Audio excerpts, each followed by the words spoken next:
No lo capturaron en una carga heroica. Lo capturaron como se captura a un hombre cuando ya no mandan los gritos, sino el cansancio. Venía con la ropa empapada y el barro pegado a las botas, y aún así caminaba como si el suelo le perteneciera. Ese era el truco de los que han vivido demasiado tiempo mandando. Aunque todo se derrumbe, mantienen la espalda recta para que nadie huela la caída. Pero esa noche el aire olía distinto. Olía a costa húmeda, a humo viejo, a sal y a madera mojada. Olía a campamento que no duerme, a hombres que esperan una señal que no llega. Olía a miedo contenido, no el miedo de los débiles, el miedo de los que saben que, si algo sale mal, no habrá segunda oportunidad. El general mongol, el supremo comandante, como le decían los suyos cuando querían que una orden pesara como piedra, no estaba solo, aunque lo pareciera. Siempre hay sombras cerca de un hombre así, siempre hay ojos observando, siempre hay manos listas, pero esa noche por primera vez, las sombras no eran suyas. El primer aviso fue sencillo, un silencio donde debía haber un sonido, un movimiento de guardia que no ocurrió, una respuesta que no llegó, un animal que se calla antes de que pase algo. El general lo sintió en el cuello, esa sensación vieja de campaña. Cuando el mundo se queda quieto un segundo demasiado largo, es porque alguien está respirando cerca. Giró, no giró con pánico, giró con oficio, pero ya lo estaban tocando. No fue una katana brillante bajando en cámara lenta, fueron manos, varias, rápidas, pesadas. El tipo de manos que no buscan lucirse, solo cumplir.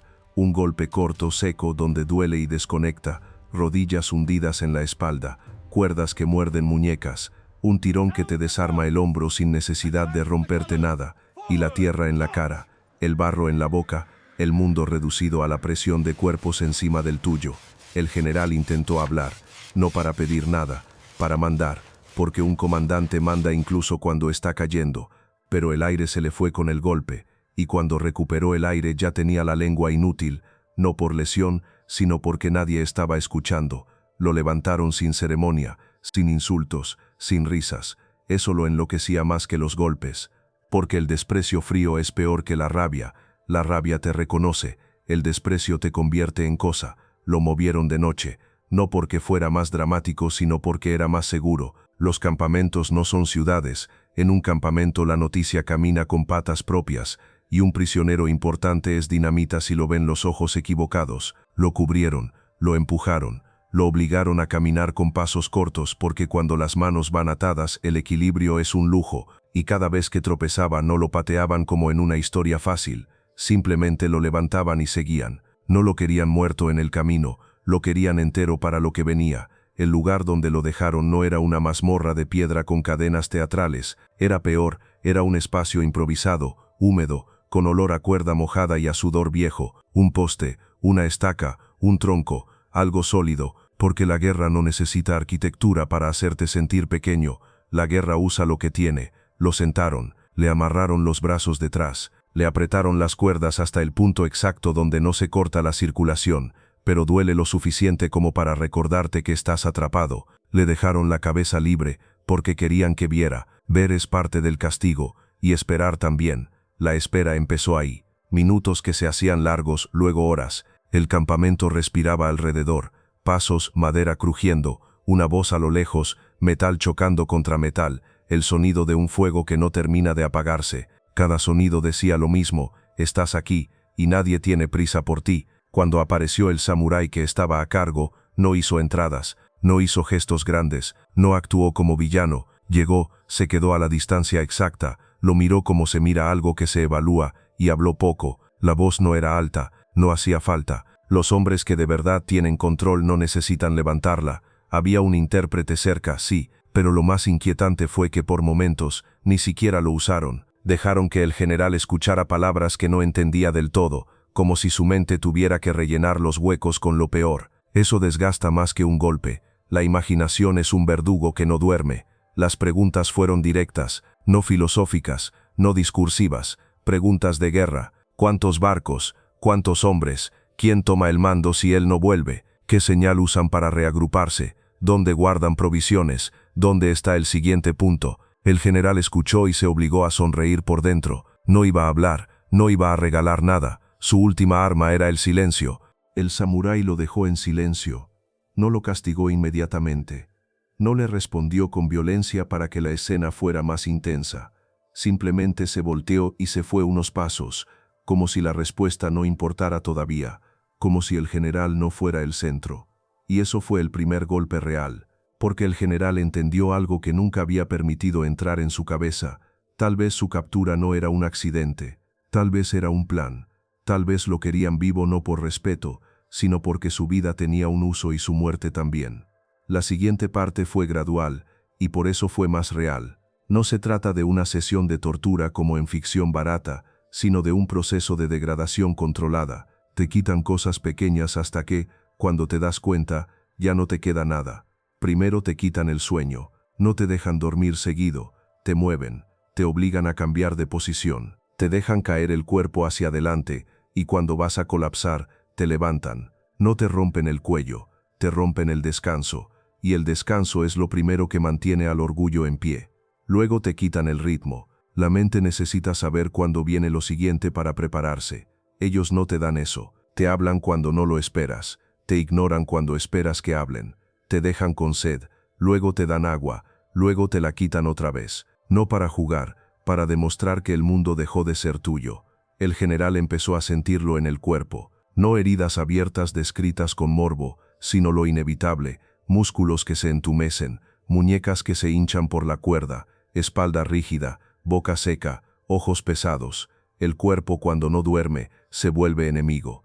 Y un comandante no soporta que su propio cuerpo lo traicione. En algún momento lo llevaron donde pudiera oír a otros. No para que hablara, sino para que escuchara. Voces de mongoles capturados, alguno llorando, alguno prometiendo cosas, alguno intentando negociar. El general reconocía el tono de sus hombres cuando el miedo los dobla. Y eso para él era más humillante que cualquier golpe. Su ejército era humano, y lo humano se quiebra. Le ofrecieron la opción que siempre ofrecen cuando quieren romper a alguien. Habla y esto termina, y él por instinto rechazó. No porque fuera un santo, sino porque esa era la única forma de seguir siendo él.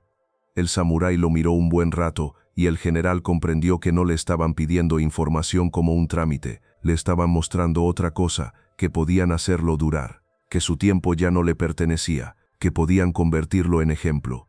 Ahí apareció el primer acto realmente duro, pero no lo describo con morbosidad. Fue brutal de una manera simple. Lo hicieron sentir dolor de forma controlada, lo suficiente como para que lo entendiera, no lo suficiente como para matarlo o convertirlo en una escena gore. Dolor como herramienta, no como espectáculo. Un recordatorio físico de que su cuerpo era propiedad del enemigo ahora. El general, pese a todo, se mantuvo rígido. Los grandes líderes no se quiebran por el primer golpe, se quiebran por lo que viene después, el mensaje de que esto no termina cuando tú quieras. Lo dejaron al clima. Eso sí fue realista. El campamento en la costa no es amable. De día el sol golpea, te seca la boca, te recalienta la piel, te mete polvo en los ojos. De noche el aire baja, la humedad se mete en los huesos, el frío te despierta aunque no quieras. Y tú estás amarrado. No puedes cubrirte. No puedes acomodarte. No puedes moverte para entrar en calor. El cuerpo empieza a temblar solo. Y temblar solo es una humillación porque te quita la máscara. Las moscas llegaron con el día. No porque alguien las invocara con un ritual perfecto, sino porque donde hay sudor, sangre mínima, comida, humedad, siempre llega algo. Y cuando estás atado, no puedes espantarlas. Te caminan por la cara, se te meten en los oídos, se posan en los labios secos. Y el asco, cuando no lo puedes controlar, es otra forma de derrota. El general empezó a perder la paciencia. No con ellos, con él mismo, porque su cuerpo reaccionaba, porque quería sacudirse, porque quería maldecir, porque quería gritar, y no lo hacía, se tragaba todo, pero tragarse cosas también destruye por dentro. En la tarde del segundo día, o del tercero, el tiempo ya era un charco, trajeron a un oficial mongol menor y lo pusieron delante. Le hicieron preguntas. El oficial respondió, no con orgullo, con miedo. El general sintió la traición como una punzada, pero enseguida lo entendió, no era traición, era supervivencia, y la supervivencia es el martillo que aplasta los juramentos. El samurái no celebró, simplemente confirmó algo con la mirada. Ya no te necesito para saber, ahora te necesito para otra cosa. A partir de ahí, el general dejó de ser fuente de información y se convirtió en objeto político. Y eso es lo que querías, un final realista, sucio, sin romanticismo. La verdad de la guerra es esa. Llega un punto donde no eres persona, eres herramienta. Lo limpiaron lo justo, no para cuidarlo, para mostrarlo. Lo sacaron a un espacio donde hubiera ojos, soldados, sirvientes, gente del campamento. No una plaza con aplausos, sino un círculo de miradas. Y esas miradas pesan, porque un comandante vive de la percepción. Si lo ves vencido, su imperio se encoge. El general intentó recuperar control con palabras. Dijo que vendrían más.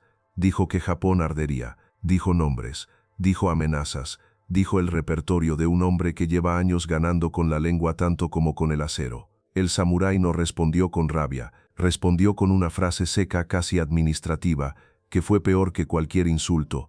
Tu voz ya no mueve a nadie aquí. Y fue cierto. Nadie se movió. Nadie se asustó, nadie reaccionó. El general sintió el vacío en el estómago, el vacío de un líder sin eco. La última fase no fue una tortura larga contada como catálogo, fue una conclusión, una resolución implacable. El samurái tomó la decisión sin teatralidad. No hubo negociación final, no hubo últimas palabras largas, porque los vencedores reales no necesitan que tú cierres la escena con dignidad. Ellos la cierran. Lo pusieron de rodillas no para humillarlo, ya estaba humillado, sino por control. Lo sostuvieron. El general respiraba rápido, no por miedo solamente, sino por agotamiento. La mente cuando llega a ese punto hace algo extraño, deja de pensar en imperios y empieza a pensar en aire, en un trago de agua, en un segundo de descanso, en que termine. El samurái se acercó lo suficiente para que el general lo viera bien. No había odio en la cara, había determinación. Y determinación es más aterradora que odio porque no negocia. No describo el golpe con detalle explícito, no lo necesitas para que se sienta real. Basta con lo que viene después, el silencio, el cuerpo que deja de luchar, los hombres que sueltan las cuerdas, el campamento que sigue funcionando, un comandante que ya no manda. Y entonces pasa lo que siempre pasa en las guerras de verdad. El final no se queda en ese cuerpo, el final se vuelve rumor. Se vuelve instrucción, se vuelve miedo circulando. Los mongoles que oyeron la historia no la oyeron como un poema, la oyeron como advertencia. Cayeron sobre él de noche, lo tuvieron días sin dormir, lo dejaron al sol y al frío, lo hicieron desaparecer delante de todos. Cada boca añadió un detalle, cada oído lo hizo peor, y así funciona el terror. No necesita precisión, necesita repetición. Ese fue el verdadero final del supremo comandante. No el acto físico exacto, que en guerra siempre es rápido cuando deciden que sea rápido, sino la pérdida absoluta de control, la degradación lenta, el hecho de que lo convirtieran en una idea contraria a la que él representaba. Él era la idea de que el miedo mongol era inevitable. Su caída fue la idea de que nada es inevitable cuando un enemigo decide dejar de temblar. Y en la costa, mientras el mar seguía golpeando la madera y el humo seguía subiendo, el mensaje quedó flotando sin necesidad de gritos. El que venía a dominar había sido reducido a silencio, y el silencio viaja. Viaja más lejos que una espada. Viaja hasta el siguiente soldado que pisa tierra y antes de sacar el arma siente por primera vez una duda.